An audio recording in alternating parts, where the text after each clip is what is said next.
राम भद्राचार्य जी का एक बयान आया है जिसमें उन्होंने कहीं ना कहीं पश्चिमी उत्तर प्रदेश को मिनी पाकिस्तान बताया। उनके इस बयान का जो बीजेपी से जो विधायक है राजू गुंबर, उन्होंने समर्थन किया। कल विधायक जी का एक वीडियो भी सोशल मीडिया पर जमकर वायरल हो रहा था, बात कर लेते हैं। आपने उनके बयान का समर्थन किया, साथ ही साथ पश्चिमी उत्तर प्रदेश में भी बताया कि आपने डेमोग्राफी जो है काफी प्रभावित हुई है।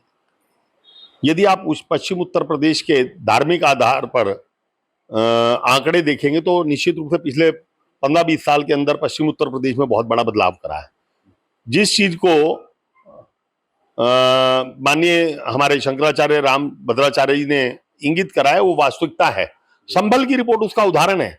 कैराना का पलायन आप समस्त मीडिया बंधुओं ने चलाया कि किस प्रकार से कैराना के से लोगों ने पलायन करा और किस वजह से करा, क्योंकि वहां पर धार्मिक आधार पर उत्पीड़न करा जा रहा था।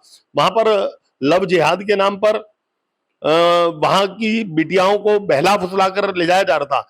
वहां पर धार्मिक आधार पर हमले हो रहे थे जिससे कैराना के लोगों ने पलायन करा। और यही स्थिति संभल के अंदर हुई। संभल में 40% जहां हिंदू होते थे वहां 15% हो गए।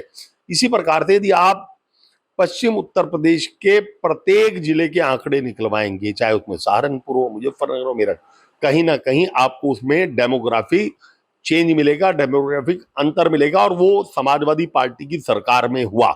जब से उत्तर प्रदेश में माननीय योगी जी की सरकार आई है तो माननीय मुख्यमंत्री नेतृत्व में इन सब घटनाओं पर रोक लगी है। आज पश्चिमी उत्तर प्रदेश में सुकून भी मिला है और जो डेमोग्राफी बदलने की कोशिश हो रही थी उस पर लगाम लगी है। ये है सीक्रेट रेसिपी MDH का जीरा सिर्फ जल जीरा मसाला। सिप सिप जीरा सिप MDH का जल जीरा सिप MDH का जल जीरा सिप।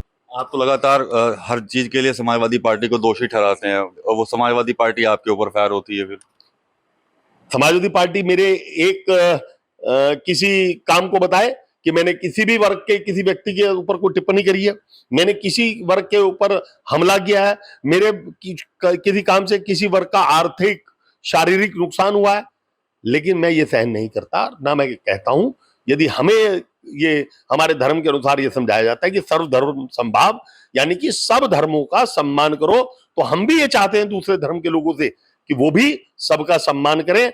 और ये लव जिहाद और जिस प्रकार से उत्पीड़न की कार्रवाई, आक्रामकपन छोड़े। और मैं तो ये भी कहना चाहूंगा, यदि भारत के अंदर सबका DNA टेस्ट करा लिया जाएगा तो सब पूर्वज के रूप में एक मिलेंगे। इसलिए हमारे संघ के लोग भी कह रहे हैं कि हम सबको घर वापसी की भी अपील करते हैं। अच्छा विधायक जी बताइए, आप कैराना का मुद्दा तो काफी छाया था, लेकिन आप क्या जब भी कोई घटना होती है उसमें कैराना का जिक्र बार बार क्यों आया था?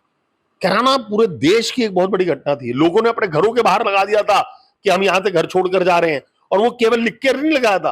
वास्तविकता कैराना से बहुत सारे लोग अपने बाजार में दुकानें बंद करके, अपने आवास बंद करके चले गए। जब से भाजपा की सरकार आई तो वो पुणे वापिस आकर अपना स्थापित हुए हैं। चलिए ठीक है। तो विधायक राजू गुंबर जी थे और जो बयान राम भद्राचार्य जी का आया था उनका इन्होंने समर्थन किया। इसके अलावा यह भी कहा है विधायक जी ने कि भाई पश्चिमी यूपी की जो डेमोग्राफी है वो काफी प्रभावित हुई थी पहले, और जब से सरकार आई है तब से सब चीजें जो है वो ठीक हो रही हैं। एक बार फिर से जो कैराना का जो पलायन का मुद्दा जो देश में छाया था उसको भी कहीं ना कहीं जो राम भद्राचार्य जी का जो बयान है उससे जोड़कर विधायक राजू गुंबर जी ने अपना बयान दिया है टीवी 9 यूपी के लिए। सहारनपुर से विकास कर रही। ये है सीक्रेट रेसिपी MDH का जीरा सिर्फ जल जीरा मसाला। सिप सिप जीरा सिप MDH का जल जीरा सिप MDH का जल जीरा सिप।